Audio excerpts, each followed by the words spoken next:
Bom dia, Manaus, bom dia, Amazonas, sejam bem-vindos à nossa terça-feira de Câmera 13, programa da nossa gente. Você já percebeu, né? Ontem a gente não teve programa, porque foi segunda-feira, a Band tá aí mostrando para você a Copa das Confederações e a gente só volta a se encontrar novamente na sexta-feira. Então hoje, terça e sexta-feira, temos aí o nosso Câmera 13, programa da nossa gente.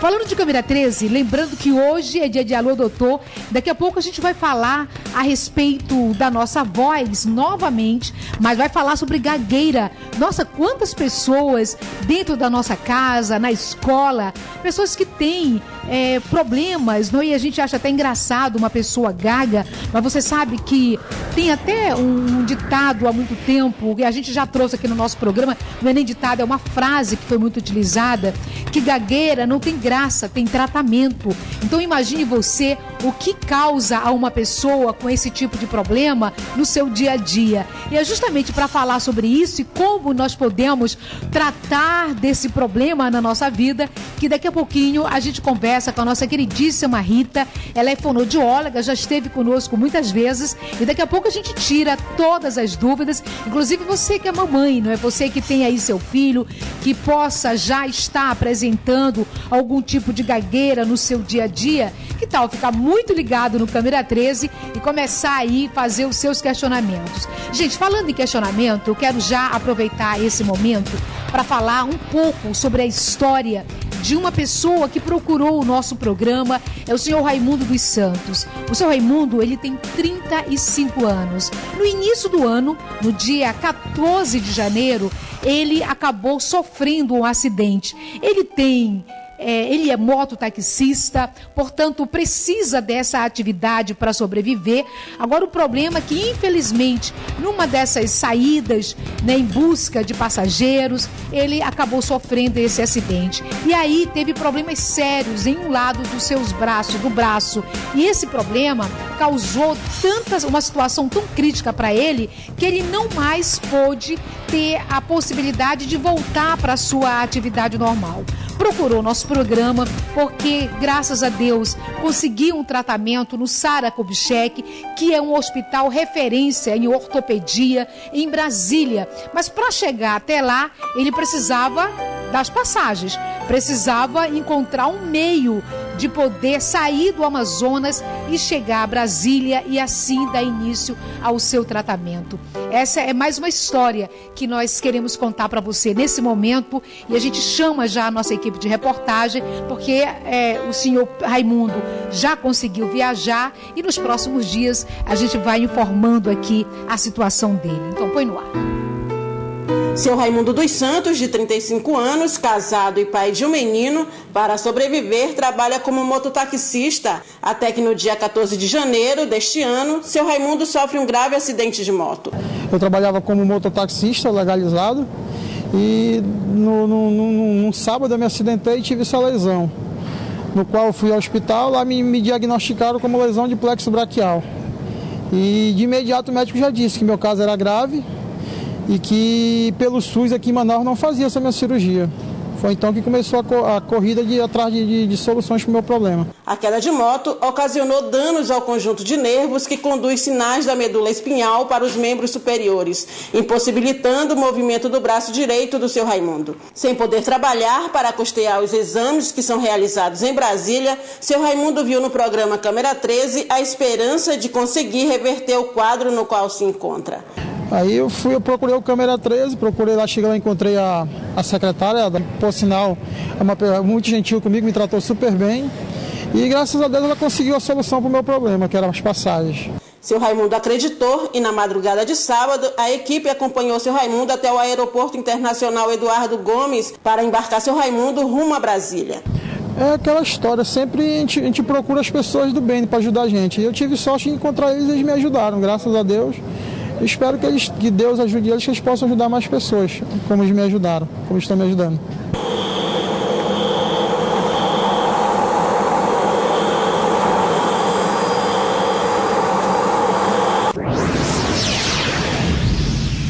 Olha, portanto, tá aí seu Raimundo, morador da Zona Leste de Manaus, nós ficamos muito felizes, o Câmara 13, em poder dar essa ajuda, esse apoio ao senhor, à sua família, nesse momento de tanta dificuldade, porque um pai de família, gente, quando pode sair para trabalhar, mesmo com todas as dificuldades, o seu salário no final do mês é a garantia da dignidade para ele e para a sua família. Agora, quando esse esteio da família está com problemas de saúde, como é o caso do seu Raimundo, aí tudo complica, não é? É a dificuldade mesmo de um pai que não consegue levar para os seus filhos o sustento. Não é? E isso para nós certamente é algo que nos incomoda muito. Saber que nós temos ainda tantos pais de família. Hoje nós temos 14 milhões de pessoas no Brasil que estão desempregadas. Isso realmente no dia a dia, além do impacto na economia, o impacto é muito grande para a família, porque a gente sabe o que é ter alguém da nossa família doente. Agora, essa pessoa, no caso do seu Raimundo, que é o esteio, que é o sustento da sua família, sem ter a condição de sair para trabalhar, aí a coisa complica muito. Então, que bom, seu Raimundo, que Deus lhe abençoe, que o senhor possa fazer seu tratamento, possa voltar com muita saúde e com muita saúde voltar ao mercado de trabalho para garantir o sustento do senhor, da sua esposa e dos seus filhos. Então, o programa Câmara 13, claro, que fica muito feliz, e nós agradecemos aqui sempre os nossos colaboradores que acabam nos ajudando a poder ajudar a família do seu Raimundo, como nós acabamos de mostrar nesse momento. Olha, gente, o nosso programa quer aqui lembrar a participação e a presença dos venezuelanos hoje na cidade de Manaus. Esse é um problema sério que nós estamos enfrentando. Todo mundo sabe o que vem acontecendo lá na Venezuela, e isso faz com que muitas pessoas venham procurar aconchego, moradia no Brasil. E nós aqui no Amazonas, a exemplo do que acontece em Roraima, somos também um dos estados mais procurados em função da BR-300, da BR-174, né? A nossa BR que acaba nos levando até a Venezuela. Eu tive a oportunidade de agendar com o ministro Osmar Terra, o ministro da Assistência Social, Desenvolvimento Social e Agrário, numa conversa do prefeito Arthur Vigílio Neto, do secretário Elias Emanuel, a primeira-dama do município, a senhora Elizabeth, justamente para falar da situação da cidade de Manaus, para pedir o apoio do governo federal, e também naquela localidade, naquele momento, falamos a respeito de um campo de refugiados, esse campo de refugiados que o Brasil precisa adotar, porque hoje nós já temos muitas famílias venezuelanas, indígenas, que estão morando aqui no nosso país. Algumas, e muitas delas, na verdade, aqui na cidade de Manaus, muitas outras em Roraima. Nós estivemos lá com o ministro Osmar, esse apoio do governo federal já começou a chegar aqui para a cidade de Manaus. É claro que ainda não é o recurso necessário, mas já é um apoio importante. Então, nós vamos mostrar aqui mais uma reunião que foi realizada justamente para que todas as instituições, como o Ministério Público Federal, pudesse também entrar nesse apoio, ao apoio humanitário, mas nós temos que saber o que faremos, não é? Porque a gente sabe que a cada dia mais famílias estão chegando, e aí a gente precisa encontrar um meio eficiente de dar o apoio humanitário que essas famílias precisam, mas também de saber até em que momento o município de Manaus, o estado do Amazonas e o Brasil continuarão dando esse apoio. Muita gente fica reclamando, nossa, não tem nem para os nossos aqui, como é que a gente vai poder acolher? Só que nesse momento o acolhimento humanitário, gente, é importante que aconteça, né? Eu acho que nós temos que encontrar as regras necessárias, como esse campo de refugiado, que o Ministério das Relações Exteriores já está buscando o entendimento para fazer no Estado brasileiro. Deixamos de apoiar? Claro que não, temos que apoiar. Agora temos que encontrar um caminho correto a ser seguido para que também o Brasil não tenha prejuízos no futuro, né? Eu acho que essa relação é uma relação internacional de cordialidade, de apoiamento, mas é preciso também que nós possamos encontrar um caminho a seguir. Então vamos acompanhar aí mais uma reunião realizada pela Prefeitura com a assistência social e também com a presença do Ministério Público aqui do Amazonas. O acordo foi firmado em reunião na sede da Procuradoria do Ministério Público Federal, na Zona Sul, após o governo federal garantir, por meio de videoconferência, a liberação de recursos para o município via Fundo Nacional de Assistência Social. Acredito que cada órgão deve dizer exatamente o que pode fazer e o que está fazendo, somar todos eles num mutirão para se dar resposta a essas vítimas de um governo odiento, que não sei o que falta para cair, que é o senhor Nicolás Maduro. Trouxe a desgraça para a Venezuela, a começar pelo chavismo, do senhor Hugo Chávez. Essas pessoas são reflexos e vítimas desse regime odiento e hediondo que ainda reina na Venezuela. Nós recebemos, a tradição brasileira é receber bem, recebemos do melhor jeito os nossos irmãos venezuelanos que nos procuraram. Agora, obviamente que a nossa capacidade de atendimento tem limites, até porque nós temos a exigência constitucional de cuidar dos manauaras, dos brasileiros que moram em Manaus. E, obviamente, que se faz uma perda aqui, uma perda acolá, para se procurar dar condições dignas de permanência aos venezuelanos que procuraram Manaus, como tem procurado Boa Vista também. Segundo o procurador Fernando Merlotto, que intermediou a videoconferência, o objetivo principal foi alcançado, o de garantir a ajuda humanitária para os refugiados venezuelanos. Você tem leis que o Estado internacionais que o Estado assumiu, né? Tem a nossa Constituição que propõe essa boa relação com os povos amigos, né? Os povos, os imigrantes também. Você tem uma nova legislação que acabou de entrar em vigor e você tem todo o caráter mesmo da solidariedade e do ponto de vista dos que possuem algum tipo de espiritualidade, da própria relação, né, com essa questão do amor ao próximo, que basicamente todas as religiões trabalham. Então isso, tanto do ponto de vista legal da legislação, quanto do ponto de vista humanitário, espiritual, enfim, é uma obrigação nossa. A garantia de ajuda federal veio do Ministério do Desenvolvimento Social por meio da Secretaria Nacional de Assistência Social. A expectativa é de que até o próximo dia 19 de junho sejam liberados os recursos para o Fundo Municipal de Assistência Social. Agora nós temos uma sinalização concreta do governo federal, era aquilo que o prefeito dizia, a Prefeitura de Manaus não tem como assumir sozinha as responsabilidades do acolhimento desses indígenas, mesmo com todo o nosso espírito de solidariedade. Mas agora nós temos já a certeza que o Ministério do Desenvolvimento Social vai passar de fundo a fundo, a partir do dia 19, a soma de R$20 mil a cada grupo de 50 pessoas.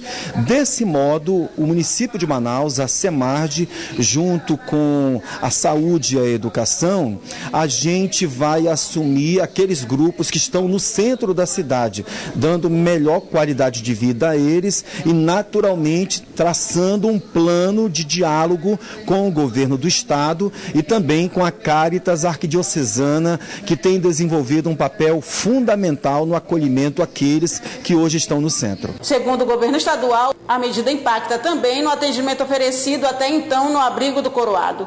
A proposta é buscar para o serviço de acolhimento do Coroado uma porta de saída para que ele passe a funcionar como um espaço de passagem para referenciamento para as casas dessa nova dinâmica que o município vai atuar no regime de abrigamento. Na próxima semana, a Prefeitura e Governo devem finalizar a pactuação do plano de trabalho em conjunto para o acolhimento dos refugiados venezuelanos. O documento será formalizado junto ao MPF Amazonas com o detalhamento das ações continuadas de atendimento.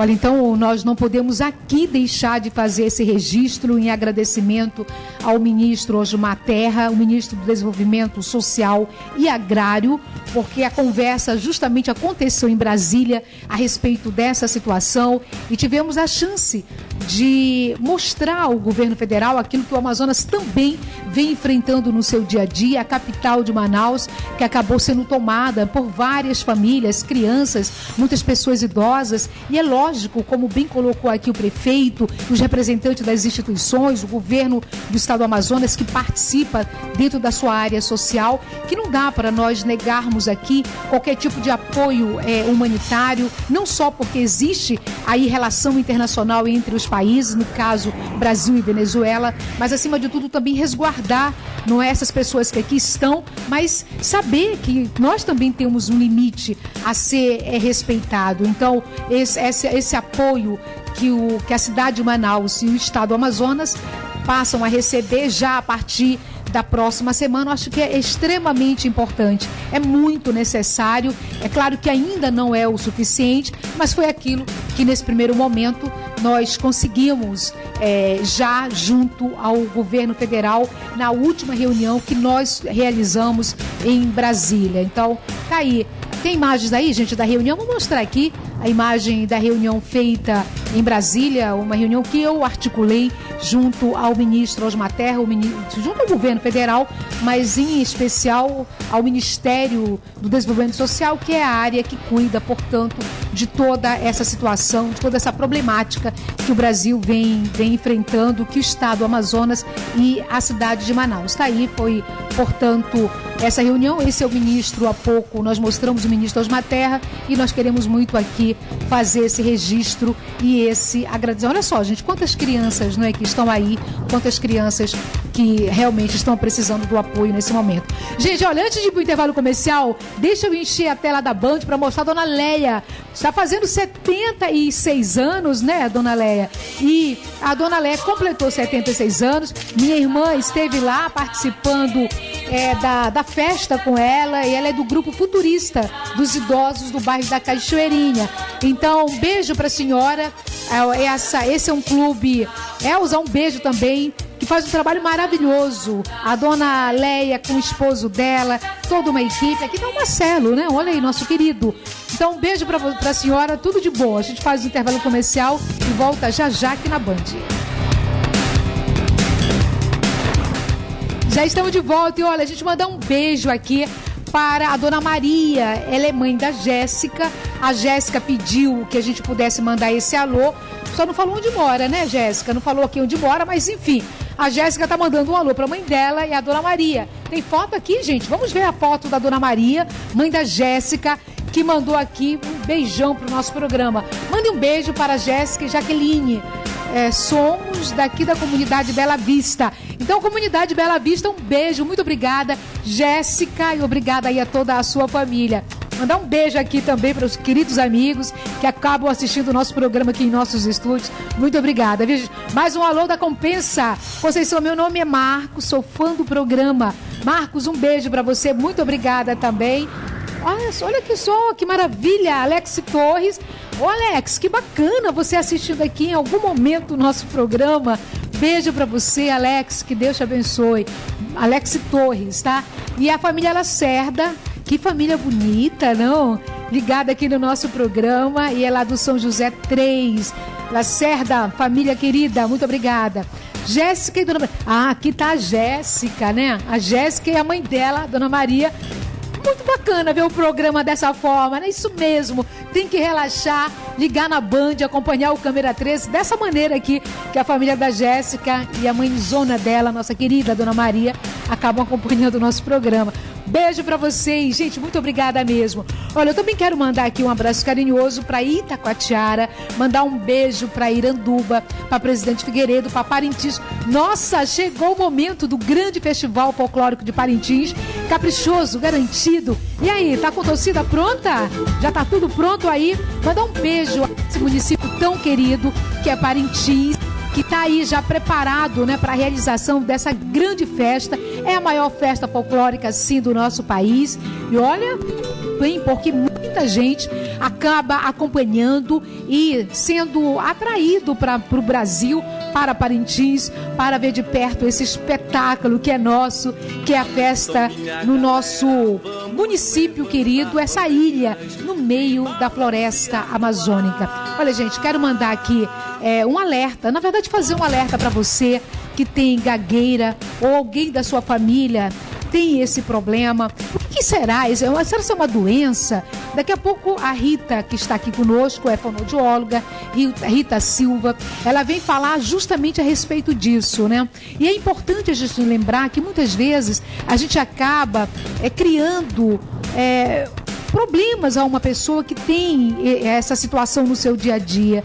E tem uma frase que a Rita uma vez contou aqui pra gente, eu acabo reproduzindo ela todas as vezes que falo sobre esse assunto, que gagueira não tem graça, tem tratamento. Então muitas vezes a gente acaba constrangendo uma pessoa por brincar com uma situação que é tão chata e é tão grave. A gente vai falar sobre esse assunto hoje no nosso Alô Doutor dessa terça-feira.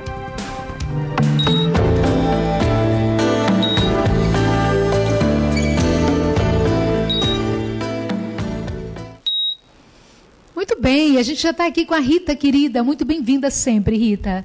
Obrigada, Conceição. É sempre um prazer estar aqui. Vocês que nos recebem tão bem, né?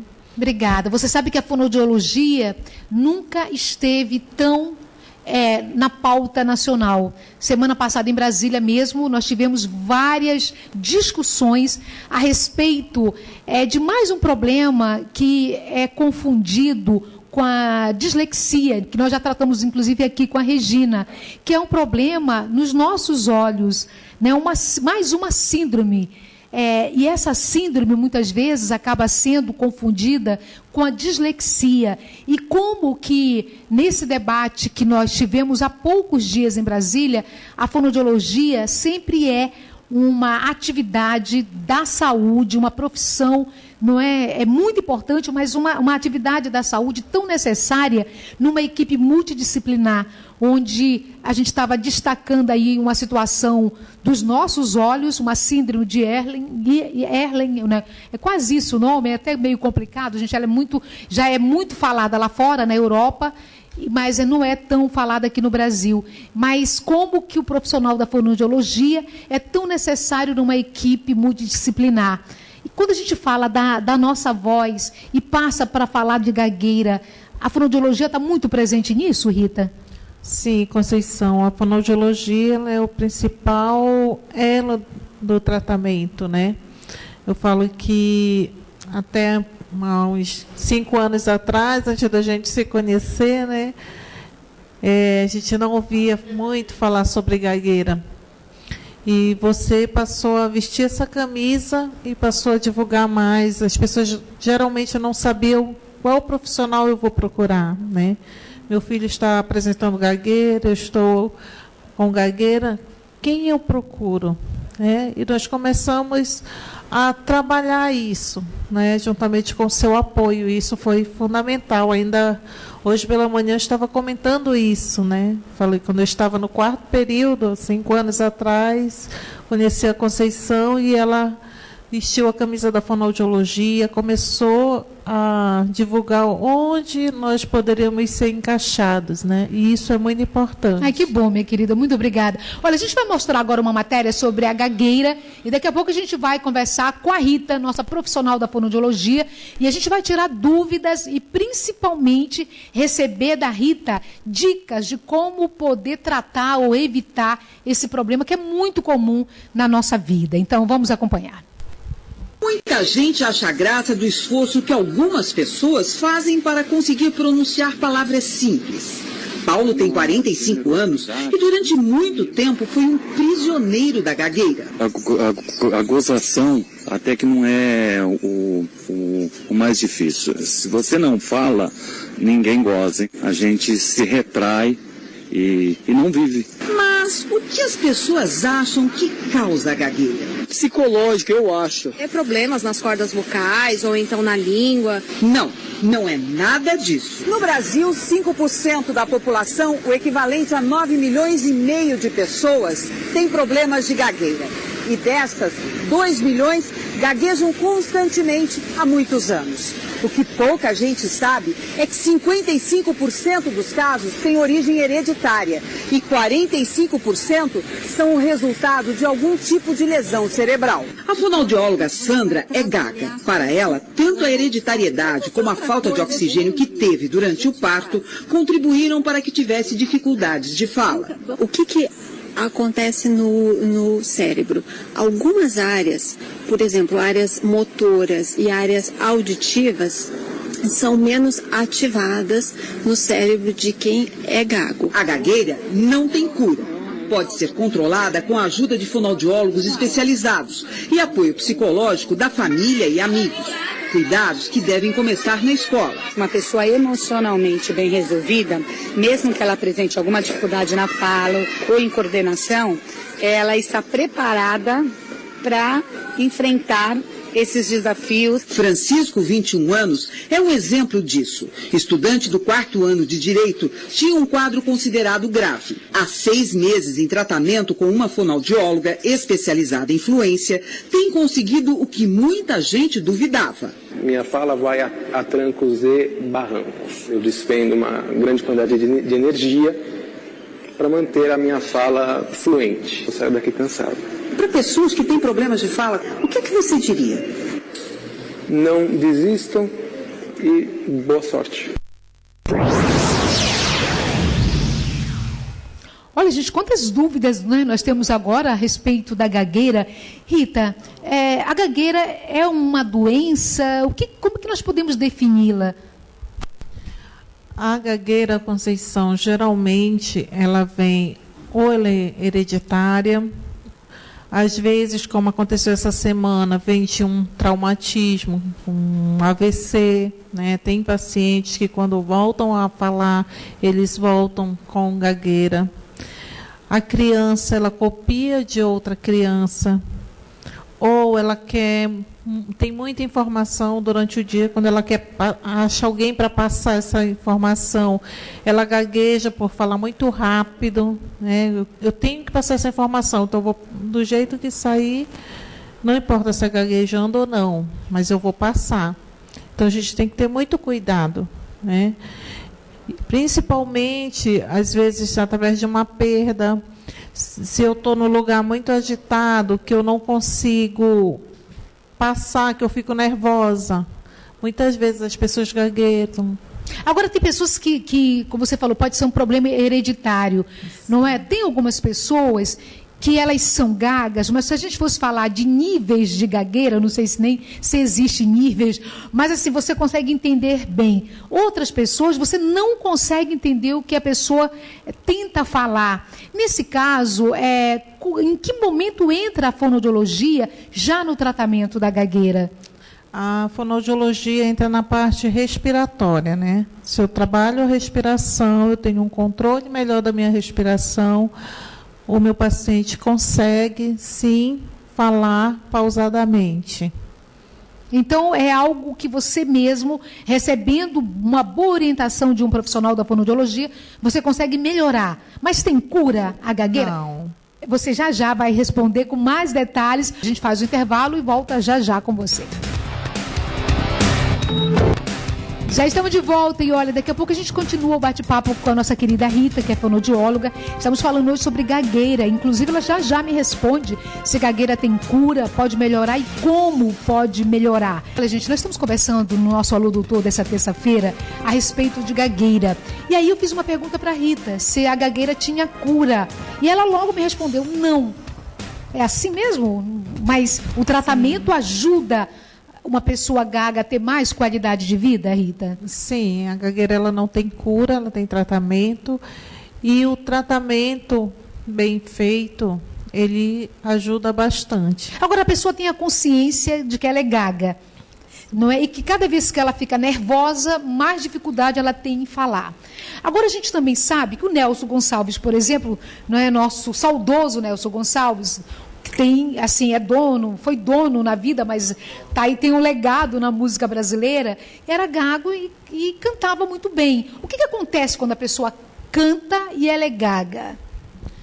aquela música já está na memória, né? Ele já ouve várias vezes. É diferente dele pegar um texto ou você pedir para ele falar alguma coisa que ele não está acostumado. Aquela música já foi trabalhada. Ele tem o tom e a pronúncia correta. Rita, a Marta do São José, Marta, um beijo para você, obrigada aí pela sua companhia. Ela pergunta se a gagueira tem relação com a garganta ou com a língua. Não, uma coisa nem outra. Nenhuma coisa nem mesmo? Outra. Geralmente é na parte neurológica. É, né? O cérebro mesmo? Sim. É mesmo? Sim. Nossa, olha aí, gente, tá aí, ó, eu não sabia mesmo. Salomão da Cachoeirinha, Salomão, um beijo para você. Quais as formas de se tratar a gagueira? Olha, Salomão, só você procurando profissional, porque tem várias formas de trabalhar a respiração e, com isso, trabalha a gagueira. A Jéssica da Ponta Negra, Jéssica, um beijo para você. A gagueira tem... Se ela pode ser hereditária ou genética, hein, Rita? Hereditária. Ela é sempre hereditária. A gente não adquire a gagueira no dia a dia. Pode adquirir? Sim. Pode adquirir. É como eu falei ainda há pouco, a criança, ela vê outra criança falando, gaguejando, ela vai copiar. E genética, se eu tiver alguma pessoa na família, eu também posso adquirir. Então, aqui a Lúcia, que é do Tanqueiro Neves, um beijo, Lúcia, ela pergunta se a gagueira é contagiosa. Ela é contagiosa, a gagueira? Não. Ela caso, pode ser imitada, no caso de uma criança que convive com uma pessoa gaga, é isso? Ela é imitada, ela não é contagiosa. E da criança você tem que ter muito cuidado, né? Porque muitas vezes a criança começa a imitar de outra, os pais começam a cobrar e isso vai fazendo com que ela leve mais adiante. Agora, Rita, uma criança gaga, ela deve receber muito bullying na escola. E um adulto deve se sentir muito... constrangido em um meio social. Como que o profissional da fonoaudiologia pode ajudar, fazendo até, em muitos momentos, um papel também do próprio psicólogo, porque o trabalho ele é multidisciplinar, como a gente sempre coloca aqui. Mas o que você diria a uma pessoa que tem essa dificuldade na sua fala? O que você falaria nesse momento? Olha, Conceição, a primeira coisa que você tem que fazer é deixar o seu paciente consciente que não tem cura. Mas ele não deve se sentir inferior às outras pessoas, né? Muitas vezes eu falo assim, às vezes as pessoas se sentem melhor do que nós, mas não tem, porque você está procurando melhorar. E aquela pessoa, por se sentir melhor do que você, fica só naquele patamar, né? Então, aí é que as pessoas que têm algum tipo de alteração passa a ser melhor do que aquela que se achava melhor do que ele. Ela vai buscar essa melhoria, ela né? Vai pegar atrás da melhoria, né? Minha querida, foi um prazer tê-la conosco nessa terça-feira. Volte muitas vezes aqui na Band. Obrigada, eu que agradeço. Estamos sempre à disposição. Obrigada. Olha, gente, amanhã a gente não tem programa. Quinta também não. A gente só vai se ver novamente na sexta-feira, tá bom? Beijo pra você. Fica com Deus. De olho na tela da Band que tem futebol. Tchau.